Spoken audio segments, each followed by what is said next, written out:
Don't hurt your feelings. Hey everyone, so hope your week has been lovely so far. First of all, Abida and I would like to say thank you so much to everyone who has been so supportive of the Ramadan series, and our hearts are so full to know that we are not the only ones, and we're so excited to get to know more of you. In fact, some of you have actually written in, which is amazing, and just, keep the ball rolling. And in the previous episode, we actually talked about how we reconciled our faith with our sexuality. This is, of course, through the lens of queer individuals born in the late 90s. And we acknowledge that we still have so much more to learn, which is why today we are joined with a very special guest, Zuby. And Zuby is actually the founder of the Healing Circle Singapore, and we're so excited to have her here with us today. So thank you so much, Zuby, for taking time off from your busy schedule. You're most welcome, Yeah. Alex. Yeah. It's such... Good to see you guys, Abida. Sorry about this. Yeah. No worries. No, that's okay. No, we're just glad that you're here today. Because we really look up to you. We respect you as an individual. And we really think you have so much to share about reconciling your faith and sexuality. So thank you so much. We've been reading your articles. Sorry? We've been from here, it was like a pause. Oh no. Oh, yes. It's okay. It's okay. Yeah, I was just saying how we've been reading your articles throughout the entire weekend, and we're just so excited to get more in depth with what you have to say. Yeah. But before that, we just want to know, how have you been? How's circuit breaker been for you? How are you coping? Just what's up? Okay, circuit breaker has been something that is not everybody likes it, but I believe as an introvert like me, I'm enjoying it actually, to be honest. Even though I'm doing a distant learning with my students, the pleasure of you can have your own time to check on it. But of course, we have a group of teachers around as well. So I'm not the only for that class of 44 kids. And also that's gave me the opportunity of to write. I joined Medium only in March. And from there, it keeps going that I wanted to write, and I went through the old writings that I have and I improvised it, extended it. There are 2 articles that it was written many years ago that I have improvised it in a Medium. That is the Mercy to All Creations. And another one, the title has been changed from Misguided Wisdom to When Your Lesbian Life Ends Up Being Mansplained. So I want to make the title more controversial. Yeah. No, that's the one that really got us going. That's the one that we're we have to talk about it. Because it's really based on my own personal life story, and it was really sad. For your information, it is not from a local scholar. However, this scholar is Arab descendant and living in one of the Western countries. I will not say which country. And that is the reason why I justify a scholar which is Arab and also in a Western kind of mindset. Yeah. So it will be balanced up when I write that up. Because people will come to me and say, why you compare these scholars with our local scholars? It will not be fair. Yeah. But however, I do have some liberal scholars within our Nusantara, which I can compare with our local scholars, if that happens. But touch wood, hopefully not. Yeah, we'll definitely get into that later on, because we are so curious to know. True. Yeah. But let's just start with something really easy for now, okay? When do you realize that you were queer? I've realized it when I was really, really young, at the age of 6. But at that point of time, I'm not so sure who I am until when my mom passed away. That reflects a moment of realization, a moment of awakening for me, because I have been asking myself, first of all, is about my faith with God in Islam. Yep. At a particular point of time, I've realized that I have been worshipping God because of my mom, who happens to be a religious teacher, and someone that I have to look up to, and someone that most of my life I'm living through her fairy tales and not mine. You know. Yeah. So from that time onwards, when my mom passed away, I was in the 40. I was 40 years old. Oh. I've realized where I am, and I've realized that why is it so difficult for me to have a real good connections of intimacy with men, especially with my late ex-husband. And I did try to go dating and all that while the presence of my parents, but it just doesn't react something good for me. Right. Then I try to recall by writing journals and all that, because I've went through a lot of gender dysphoria and also depression because of my divorce, and I've been mentally and physically abused by my ex. And I was being molested by my late father. So a lot of things happening to me during that time. And also because of that, there's an awakening for me. And one of my good friends in the hospital, who happens to be, the blessing about me during that time is that I had the opportunity to work in the hospital. And when we have those like personal development, when it comes to about mental health, I will sit down and listen to the talk. And sometimes if I have the opportunity to have a communication with the psychologist or pathologist, I will approach them and ask them, what should I do? And the only thing that they did ask me is that write a journal. Write what you see about yourself, putting points, putting stories. And eventually I realized that I'm not, I'm a cisgender, but I'm not heteronormative kind of person. I'm not heterosexual. I'm more homosexual. And that's where I learned to understand myself bit by bit. And during that time when I had that course with your mom, I was in a moment that I'm in closeted actually. I was having a relationship with someone. But again, because of the society, I had to be closeted. And slowly but surely, until I joined a lot of volunteer groups with AWARE and all that, and other groups of volunteerism with NGOs, I slowly come out myself and saying, if I want to do this kind of activism, I got to be true to myself. And that's where I learned to come out slowly but surely. And this is where I am now. Yeah, that's a lot. And I mean, it's a lot. I realized that when I was 6 years old, I do not like to play girls' toys. I like soccer. I like combats with the helmets and all that. I will always choose boy toys that sometimes my mom didn't like it. And then during Hari Raya, at that time I'm still young and not puberty yet. So I always still tell my mom, Juju nak, that's my nickname. Juju nak baju abang, baju abang nak. So I will wear songkok and the songket and all that. I remember it's a navy blue. It's really nice. I shall never forget. So even the shoes, I'm wearing boy shoes. That's the only moment that I feel really connected to myself. And I shall never forget that moment. And when in school, I do not like to mix with girls. I like to mix with boys. I like to play, tag with them. But I feel like girls is just sit down and gossiping. Sorry, Abida, but that's how I see it. So I got no time for that. Offended. We got no time for that. No time for that. Sorry, but I love adventure stuff. So and then in secondary school, I love to play hockey.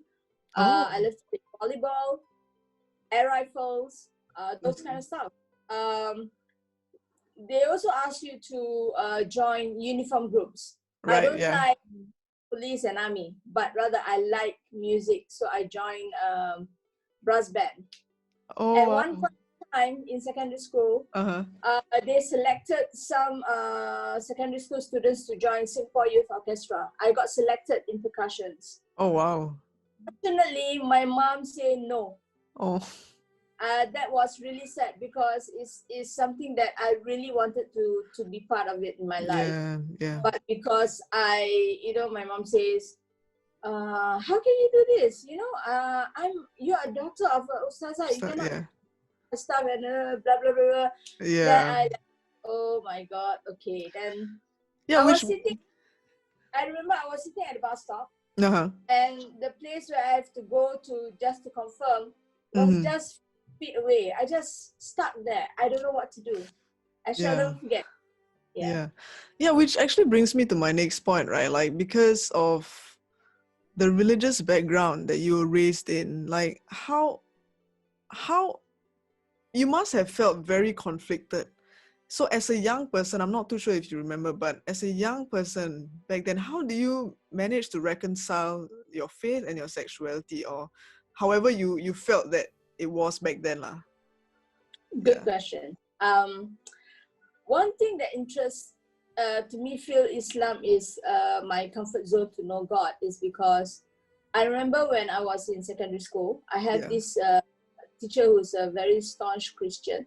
So she gave a small pocket Bible to every one of us. She gave it to you? Yeah, to all of us. Saja well, in our times, there's no regulation from MOE, right? Right, so right. Gave every one of us.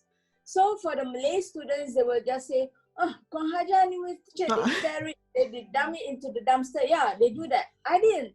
I put underneath because I'm kind of curious. Yeah. So when all the students left, because if you were to see a person who wants to keep the Bible, your Malay friend will say, they ni dah nak murtad lah, sesat lah. Yeah. I just follow the flow. So when they left the class, I come back.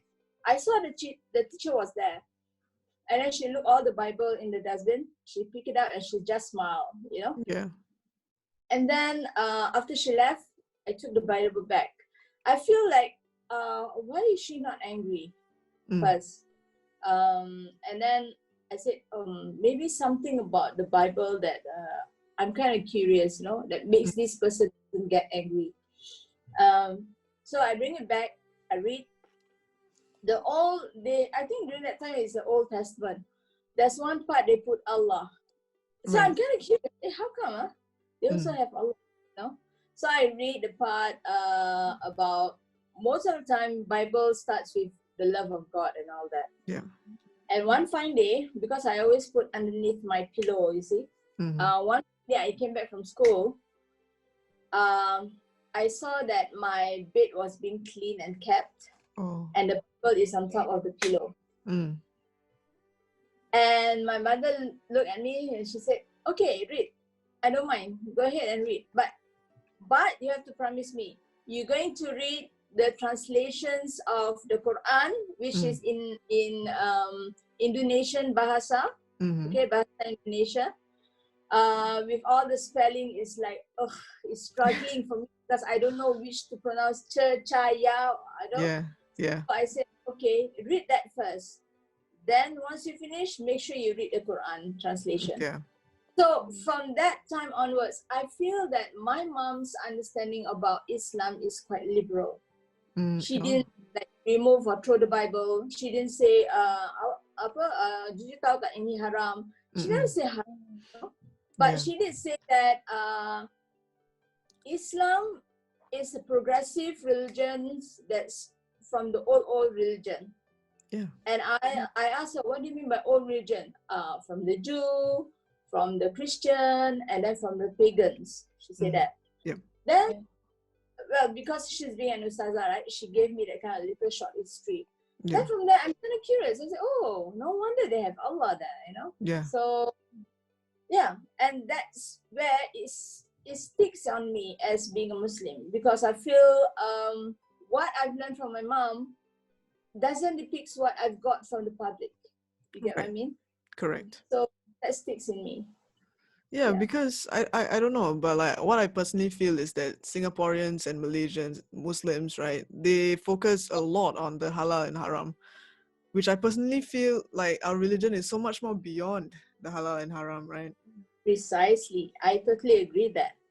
I think if I should say not just the Nusantara's Islam or Muslims, even conservative Muslims like the Wahhabi in the Middle East, in the Western countries, if you will combine them together, I should say the word is they're worshipping on the halal and haram than worshipping the God that implement this halal and haram. Do you get what I mean? Yeah.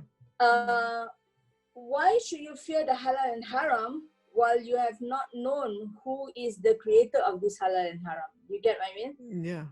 Before you can feel comfortable to understand what is halal and haram, I think you should be more comfortable to know who is God. As what Malay will say, a proverb, tak kenal maka tak cinta. How can you be fearful and purposeful in life as a human if you do not know who's your creator? And that is what Healing Circle is all about. Right. It brings spirituality more than about jurisprudence, about the halal and haram. Because I believe that if you understand what's the purpose of that meaning of halal and haram through the one who created this, I think you don't need those intricate, so complex kind of jurisprudence that sometimes some scholars say yes, some scholars say no. Because at the end of the day, you're the one who's going to be the scholar for yourself. You're the one who's going to go to your grave. You're the one who's going to face God. So at the end of the day, it's you who's going to identify yourself what is halal and what is haram. And okay, I think this kind of leads to our next question that we want to ask about how a sheikh actually mansplained your sexuality to you. So how did you handle that, and what would your advice be to like young queer individuals who feel the same way? How do I react that? Because at that point in time, the sheikh already went back to his country. But my godson talked to me and say, this is the message from the sheikh. Then I said to him, thank you so much. Send my regards to him. However, I feel that I being treated like a second-class citizen. And my godson said, why? I mean, this is a word from a person who can see wisdom. Yes, but I'm sorry, but for this kind of thing, his wisdom isn't something that can be truthful to me, because I told my godson, you know, son, I share my personal things to you. You have no right to share your sheikh. Even though no matter how wisdom or wise he is, you should let him to ask me. Because the first thing that the sheikh asked him is, why your godmother wearing that sort of thing, you know, wearing a Moroccan toque with a hijab, you know, like doesn't look like a female, doesn't look like a male, you know. And then that's where my godson had the conversation with him, saying that I'm a lesbian and all that. And then he told the story of how, because the sheikh was curious, you know, what do you mean by that, you know. And then he told the story about me being a single parent for 20 over years. So I told, and then that's where the sheikh making that conclusion that because of that, I have a role of two, father and mother, that I have consumed and behave in such a way that makes me become a lesbian. So he says the best thing is for me to get pure and repent. It is a bull crap, because first of all, you are degrading every single woman, single parents out there. Precisely. Hello. So are you saying that if a man who becomes a single parent become a gay? That's why. Excuse-moi. I can't take that. So I defend not just for me as being a lesbian. I defend for every woman out there and for every single parent out there, be it man or woman, that there's no such thing for a sheikh who has being considered someone who being looked up to and is being well known from a lot of sphere from the east and the west, then this is really a bad disruptions, you know, a bad theology or a bad analysis. A bad analysis from a sheikh. Right. If he wants to know all this, he should come to me and talk to me. Yeah. Instead of just listening from my godson. And what frustrates me is that when I was young, you know, every time when I want to approach a ustad or anything, it's either write a paper or another man will say, okay, you talk to me. I tell the ustads. Why does it have to be a mediator, a male mediator to approach another sheikh? Yeah. Why is that so? Yeah. Why is it so difficult for us to talk directly?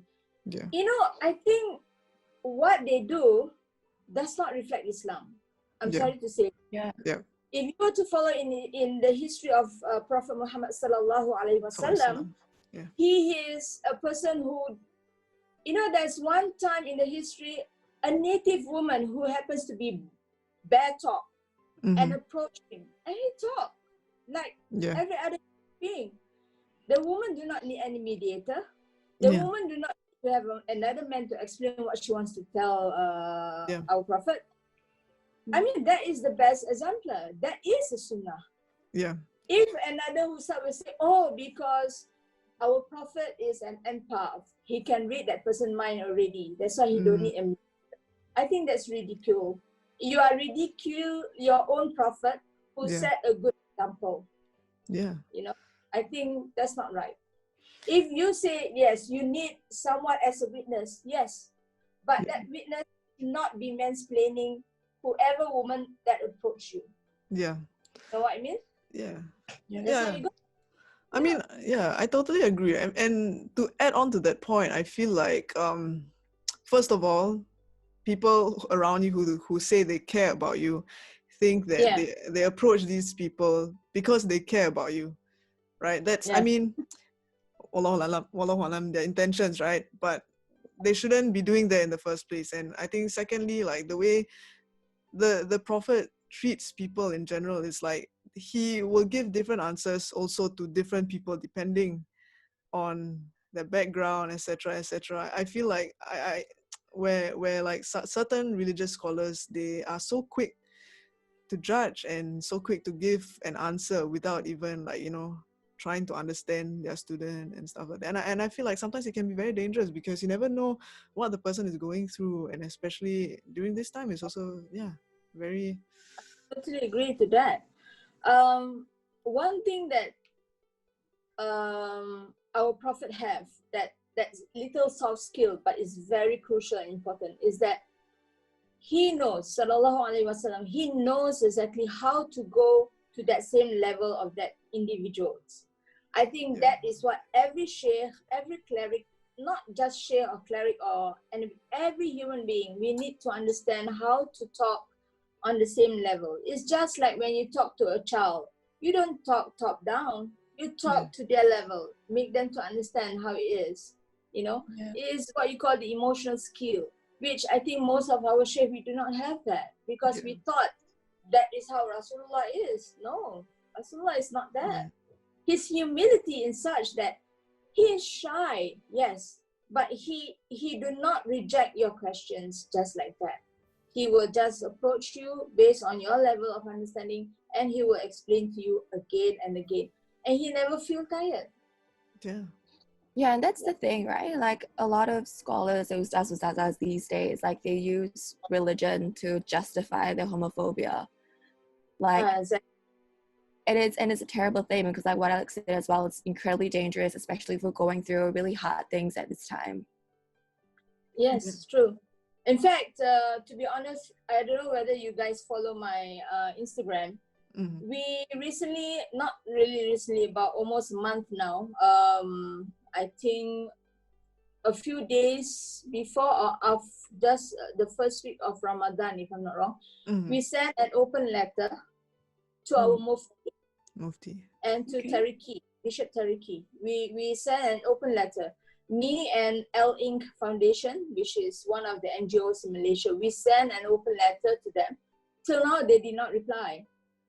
And I think I would send again, inshallah, with the email, with the article that my latest article, when a lesbian life ends up being mansplained. Yeah. Maybe I will add that up, so that I hope the Mufti will read, because I think it's very important to have that open letter, whether they like or do not like to have an open dialogue with us, that's okay. But as long as they know that we exist.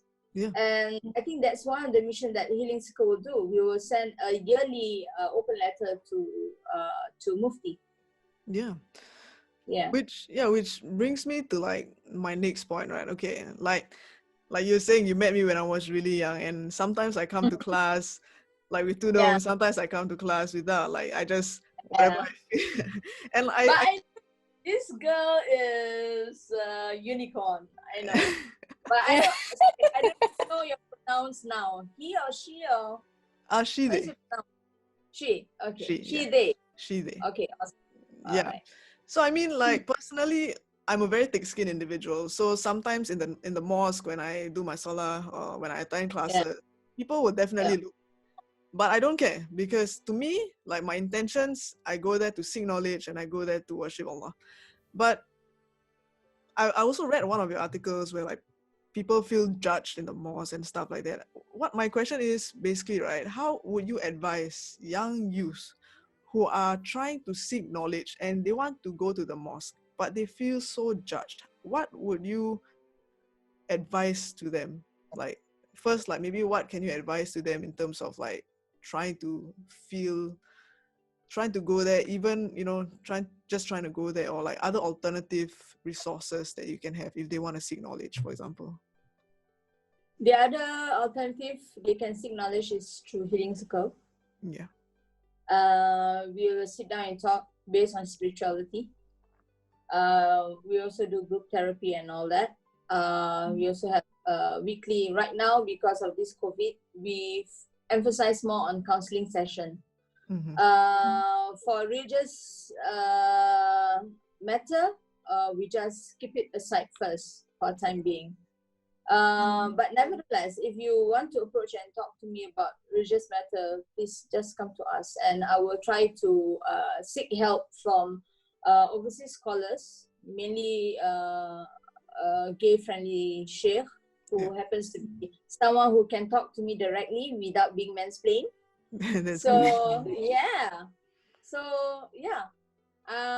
Just approach me, let me know. I will try my best to try to talk and try to find the explanations the best way I can answer. If I can't answer, that's where the LGBT sheikh will come in, and I will try to get the answer from him, inshallah. Inshallah, I think what you're doing here is so great, and I think whatever we've spoken today is really important. Like, they're really heavy and really difficult conversations to have, but they're so necessary, not in just like enlightening people about homosexuality in Islam, but I think for a lot of queer Muslims as well, like we would appreciate knowing that we're not alone, that we have people who can back us up, and like there's a source of community for us. And like I said, like Alex and I, we truly like look up to you, and we're so grateful that you decided to join us today. So like really thank you for your time. You're very, very most welcome. But I think there's another sources that the you guys can do is read, because you know when Rasulullah wants to know who is his creator, Gabriel come to him, Gabriel alayhi salam, wrap him around and saying read, and that is very is obligatory, you know, it's wajib that you learn to. People will say, oh, why you cling on those overseas scholars and all that. Definitely they will say that to you, irregardless, don't care. And they will say, oh, those are Western values. If they say about Western values, okay, I'm kind of curious about, you know, Surah Yasin, right? Where Allah says about the East and the West belongs to me. If Allah has says that, emphasized that the East and the West belongs to me, why is it we rejected the Western culture and values? Why is that so? That's really interesting. And they will say about LGBT, right? They say, oh, it's Western culture. But if you follow the history, it comes from Asia. Yeah. No, that's actually so true. It's so true. So many queer histories come from Asia. And exactly. We should not be a bigot as a Muslim. We should see what we read. When we read the Yasin and every day in the month of Ramadan, we read, but we do not emphasize to understand when Allah says the East and the West belongs to me, the sunrise and sunset is through my ordain. But do you see that? How do you explain that to yourself as part of the creation? When you are awake and you are asleep, who gave you that time and moment? Who gave you this moment of time when I communicate with you through this particular like iPad and yours from PC and laptop, you know? Yeah. Who gave that? I mean, like, oh my God, that sense, the essence of spirituality that I think Islam has lost a lot. Right. And we need to awaken through that. Yeah, inshallah. Yeah, inshallah. So actually we're just curious because like we're just asking, like, so do you have a favorite verse in the Quran that you strongly live by? The favorite verse, is Al-Hujurat, verse 13, but I'm very bad in memories. Okay, let me go there. Okay, no worries. Yeah, let me go there and read to you guys.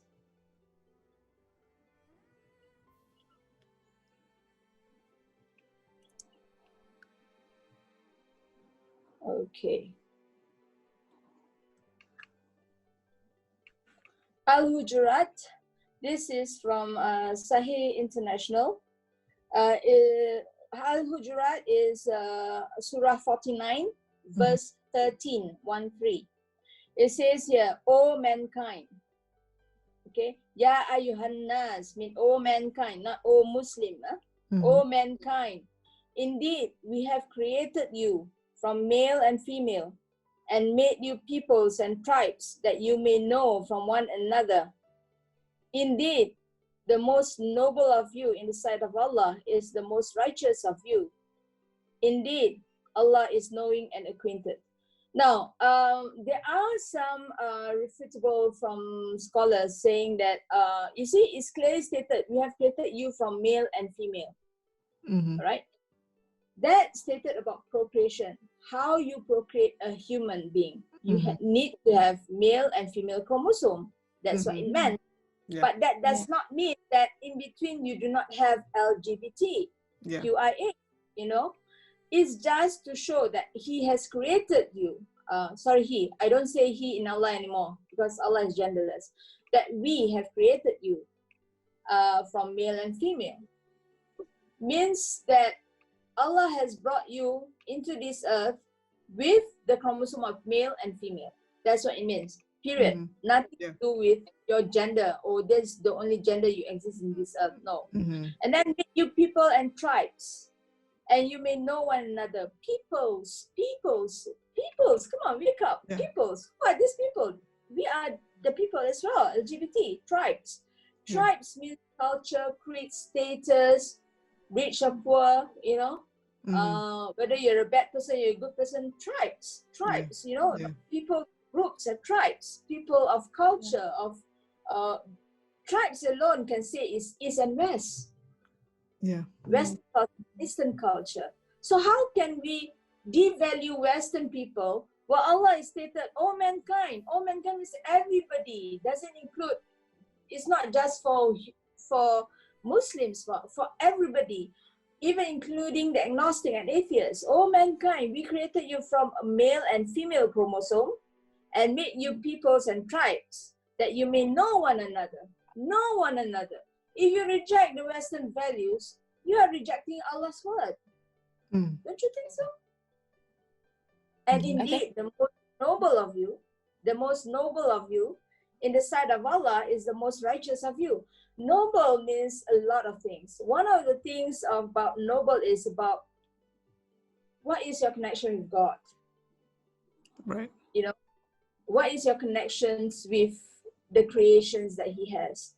A person noble, a person who knows how to understand the meaning of being purposeful on this earth, and always be grateful. This is my understanding. Yeah. In the sight of Allah, and the most righteous of you. Righteous means the person who always struggle to find justice for people, and justice for them, and justice for people. And indeed, Allah most knowing and acquainted. Knowing means Allah knows what you're doing. Acquainted means Allah is close to you. Reach out to Allah. Don't reach out to anybody. Right. Yeah. Wallahu a'lam. Yeah. Thank you. Thank you so much for sharing. Because like that's a very nice interpretation. All right. So with that, we have come to the end of the podcast, and hopefully when you see this will be really helpful to you. And if you're not already following the Healing Circle, and if you have not read Zuby's articles, we will put the link in our description and wherever it is. And if you're not already subscribed to Skirt Central, do so. If you're not following us, do so. And yeah, we'll see you next time. Bye. Thank you so much. All right.